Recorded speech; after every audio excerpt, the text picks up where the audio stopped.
Collector, trainee collector.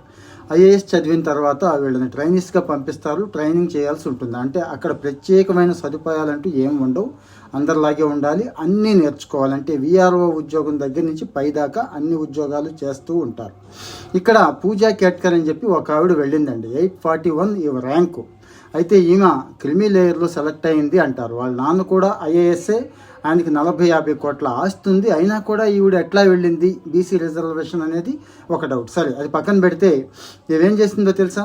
తనకి private Audi car ఉందండి, Audi car. దానికి బొగ్గ పెట్టింది, అంటే ఎర్ర లైట్ పెట్టింది, సైరన్ పెట్టింది, గవర్నమెంట్ వెహికల్ అని రాయించింది. అంతటితో ఆగలేదండి. అక్కడ అసిస్టెంట్ కలెక్టర్ ఉంటారు కదా, ఆయన లేనప్పుడు ఆయన ఛాంబర్ మొత్తం ఆక్యుపై చేసేసి అక్కడ ఉన్న ఫర్నిచర్ వగేరా మొత్తం తీసేసి ఈవిడికి కావాల్సినవి వేయించుకొని ఈవిడ నేమ్ బోర్డు దగ్గర నుంచి మొత్తం అన్నీ తగిలించేసింది. అంతేకాదు, నాకు గన్మెన్ ఇవ్వాలి అని చెప్పి ఇంకా ఫెసిలిటీస్ ఉంటాయి కదా.